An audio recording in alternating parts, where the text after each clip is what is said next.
There's another thing in the area in southern Montana, well, southern central Montana I think it is, and it's a small rock cropping that comes out of the ground which has a nice little overlook. But something special happened there, and I believe it's called Pompey's Pillar. Pompey's Pillar National Monument. Dun dun dun. People don't know, this is a museum and monument to some people who didn't die when they came out to the West. Lewis and Clark. Okay.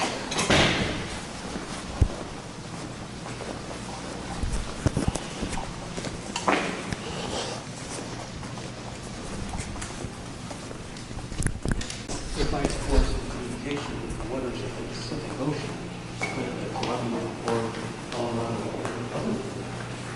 Sacagawea.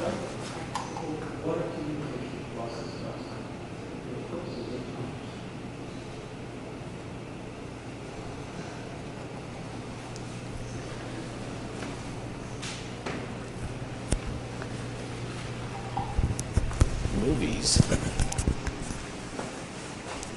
Not really interested. Sergeant. Oh, his horses were extremely valuable. Yeah. Horses were stolen. They actually did the exploration with horses.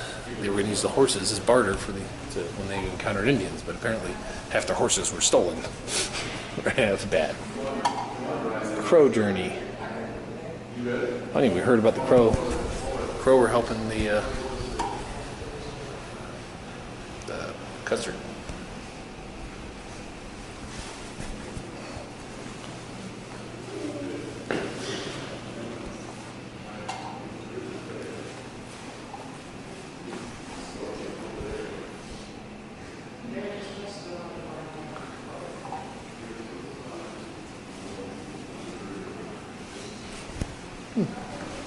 Interesting. Crow.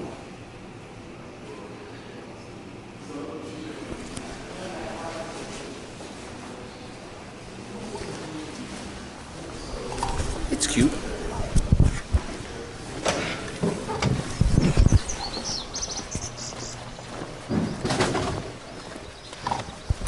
But the real reason out here is to see two things. And two main attractions. That is not one of them. Nor is that.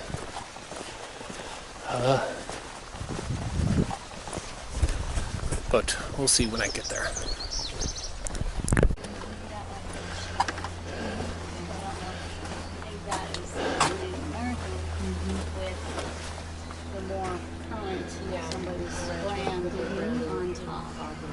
Oh. Wow, a lot of other Clark's signature. So one of the earlier ones is 1823 John Reed.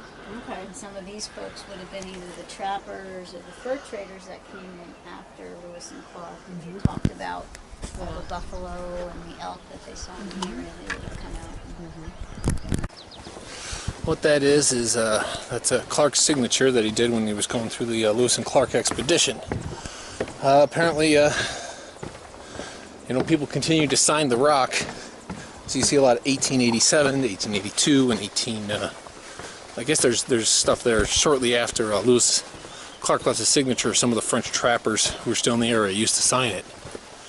I guess someone, 2 years ago decided that they were going to put their John Hancock on there as well.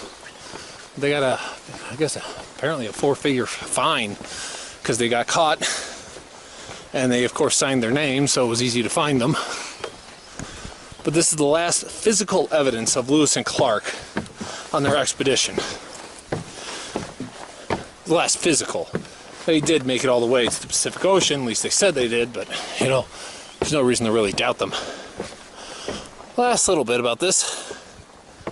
Climbing up all the rest of these stairs. Oh, God. The motorcycle gear doesn't bother you when you're on the motorcycle riding at, 50 miles an hour and the wind's whipping through you. But it's like 80-something degrees. And I'm starting to sweat. Oh, you can see why they came up here. Look at that river. All right. Well, you can see from right up here what the view was like. Astounding. Obviously, Lewis and Clark would have climbed this peak or another peak like it in order to get a surrounding view. According to what they say, they were coming up the river. You see that river is a pretty navigable, fresh source of water, so obviously they'd be headed up in that direction. Took a lot of gumption to do this by themselves. Kind of funny. I'm gonna go through that museum a little more with a fine-tooth comb rather than just kind of breezing through it like I did. See the world. Woo! There you can see my best kind of picture of the carving. Lewis kind of put his name in there with the 1803 tag on it, and it's the last physical marking. The thing is that we know they were here, we know this is where they were looking out, plotting their way to go forward on their historic journey. But we know they got to the sea, the Pacific Ocean. We know that from their journals and basically their first-hand accounts. But there's a little confusion about sometimes where they were at certain places because not exactly a whole lot of landmarks that you can really guide by. You know, river, bend, rocks, trees, doesn't really give you a good thing. This was the last spot where there was something they found where they knew they were here. And it's a nice bit of history. And apparently they were the first ones to carve their names here because if you were to look at all the other carvings that are in there, they all come out after. I guess putting your signature on rocks was always a thing, but always someone had to start the trend, and it was Lewis and Clark at this spot.